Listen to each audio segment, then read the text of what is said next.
Bonjour et bienvenue dans cette deuxième chronique.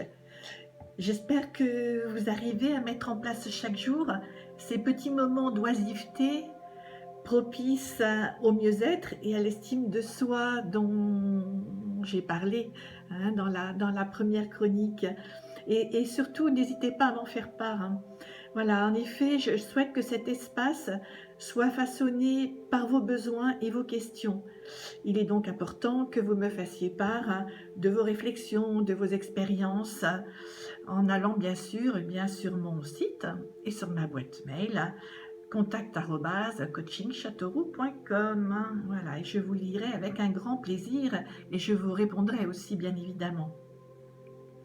Alors je sais que cette fin d'année 2024 ainsi que le début 2025 n'a pas été simple pour un grand nombre de personnes.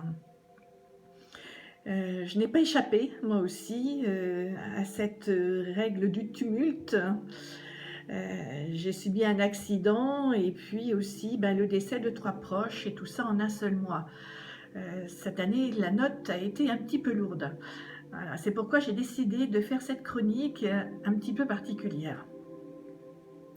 Aujourd'hui, je voudrais évoquer la séparation et le deuil. Voilà.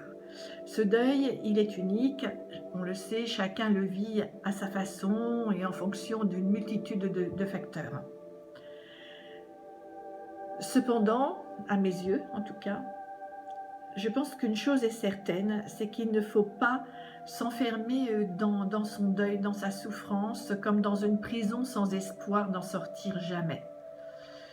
Il faut oser aller vers la lumière, même si elle nous paraît inaccessible, il faut oser parler.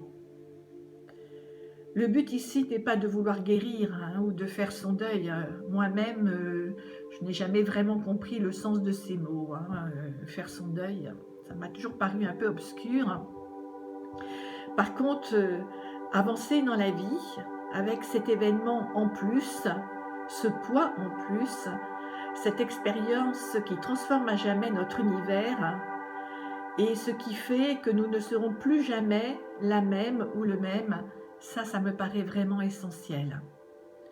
C'est pourquoi j'ai décidé de partager avec vous une petite expérience vécue récente. Tout commence un matin du mois de janvier 2025. Ce matin-là, je me lève enfin. Bien plus tard que d'habitude, et les jambes en coton et le cœur complètement fracassé. Une heure plus tôt, au fond de mon lit, le réveil s'était avéré brumeux et difficile. À ce moment-là, une seule posture pouvait me réconforter.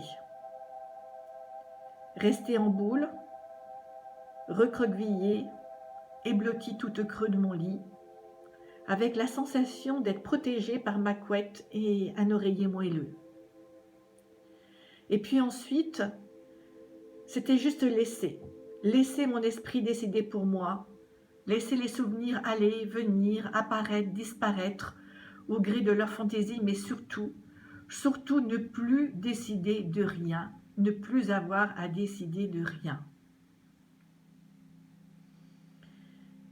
Il y a eu tellement de bonheur partagé qu'aujourd'hui le malheur est incommensurable. Il me vrille l'estomac. Mais je ne peux pas et je ne veux pas me laisser aller. Demain, sa femme et sa fille viennent déjeuner à la maison. Mon cerveau doit reprendre ses esprits. Que vais-je leur préparer pour le repas?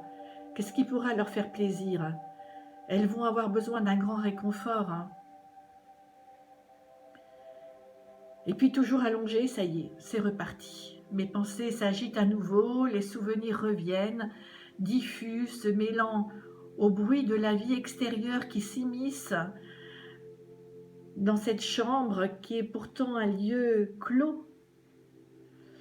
Mais cette vie, celle du dehors, celle de ceux qui ne savent pas encore, cette vie qui bouscule mon intimité, je la refuse.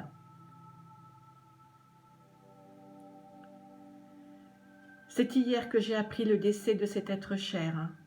Plus qu'un ami, il était comme un jeune oncle ou un grand frère. Lui et la femme sont les cadeaux extraordinaires que la vie m'a offerts. Toujours présents dans les bons et les mauvais moments, ils m'ont vu grandir et j'ai vu grandir moi aussi leurs enfants. Toujours blotti au fond de mon lit, au creux de mes pensées, les yeux grands ouverts et secs. Cette fois, j'ai le souffle court, je suis tétanisée par la douleur. J'ai peur de me lever, j'ai peur d'ouvrir les volets et de voir le jour. J'ai peur peut-être que mes souvenirs se dissipent.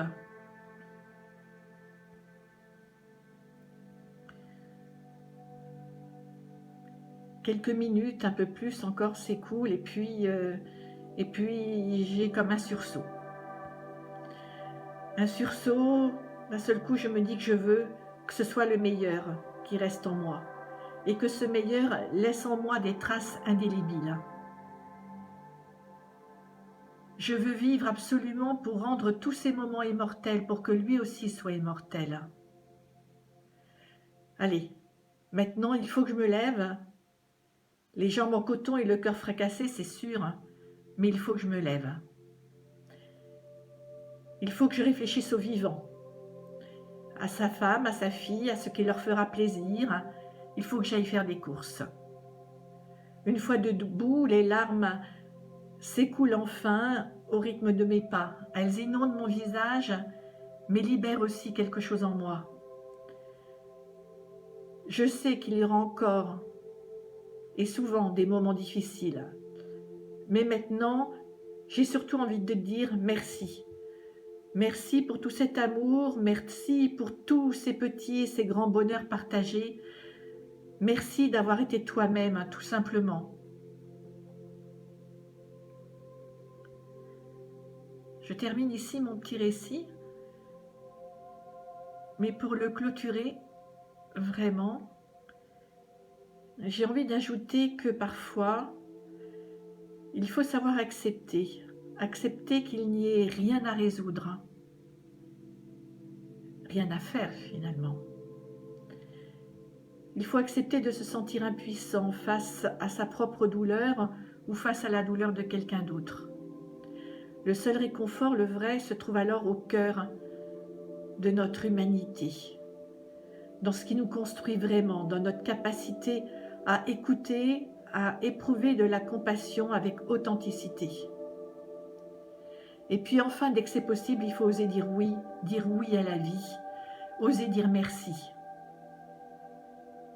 Maintenant, la parole va être à vous.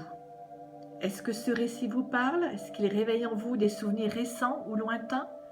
Est-ce que la gratitude et la compassion ont pu être des ressources aussi pour vous? J'attends avec un immense plaisir vos réactions sur mon site, comme je vous le disais tout à l'heure, véronique.com ou coaching.com ou ma boîte mail. Voilà. Et on se retrouve très vite dans la chronique suivante. On continue à parler gratitude. Très belle journée à tous.